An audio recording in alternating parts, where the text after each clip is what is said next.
आज का विषय है संसद में सांसदों का चरित्र। संसद भारतीय संस्कृति, भारत देश का दर्पण है। हमारे जो महाजन हैं, जिन्हें हम नेता कहते हैं, जो हमारे अगुआ हैं, जो हमें रास्ता दिखाते हैं, जो हमारे पथ प्रदर्शक हैं, जो हमारे मार्गदर्शक हैं, वे हमें कहाँ ले जाना चाहते हैं। कहा गया था, महाजनों येन गतः स्पंथाः, महाजनों येन गतः स्पंथाः।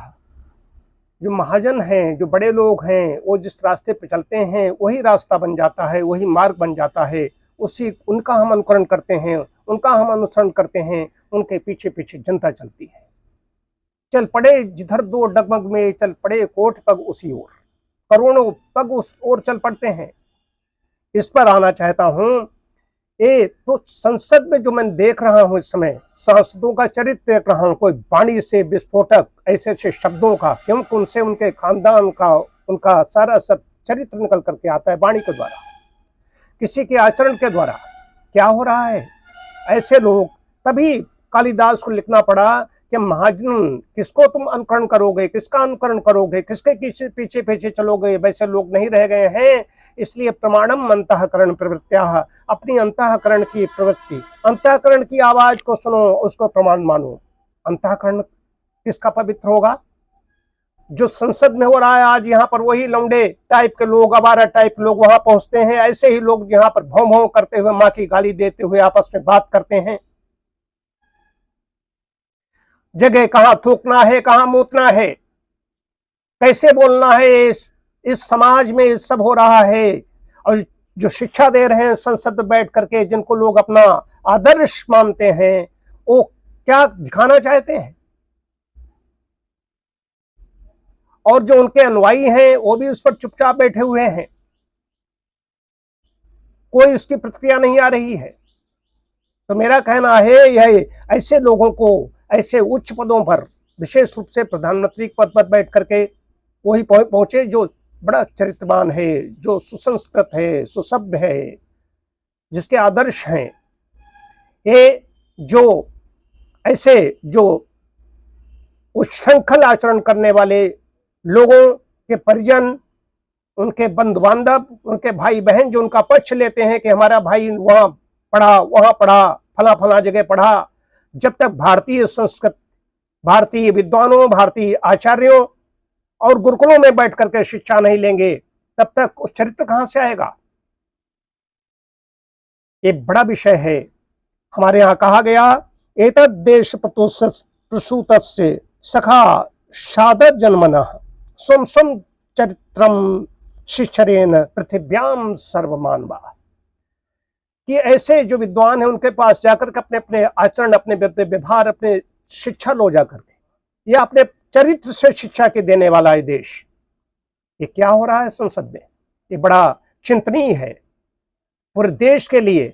विशेष बात यह है कि जहां पर एक केंद्रीय मंत्री जो महिला है, वो अपने को सम्मानित महसूस कर रही है, वो अपमानित महसूस कर रही है। ऐसे व्यक्ति जब उच्च पदों पर पहुंचेंगे जो अपमानित कर रहे हैं, तो वहां पर क्या संदेश जाएगा, क्या कहेंगे? ऐसे लोग कैसे सख्त नियम बनाएंगे, सख्त कानून बनाएंगे? इनके पास कौन सी बहन बेटी जाकर के कैसे अपनी पीड़ा लेकर के पहुंचेगी? तो बड़ा सोचनीय है।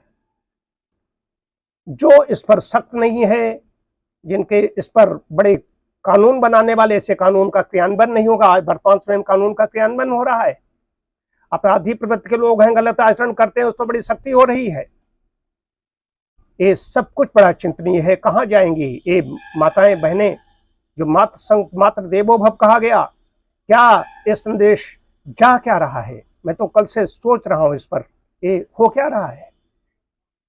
तो मैं ये अपील करना चाहता हूं। मैं कोई यूट्यूबर नहीं हूं, मैं अपनी बात कहता हूं, मैं अपना अधिकार, मुझे अपना अधिकार है। तो विशेष रूप से मैं ये कहना चाहता हूं, किसी पार्टी को नहीं, किसी विशेष पार्टी को नहीं, जो पार्टी अच्छे लोगों को खड़ा करे वही लोग चयनित होकर जाएं।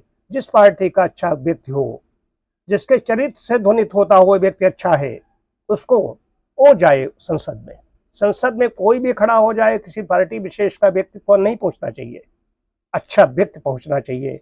मैं ये कहना चाहता हूं, इससे ध्वनित होगा ये भारतीय संसद है, जिसमें भारतीयता की गंध आनी चाहिए। एक विशेष बात और कहना चाहता हूं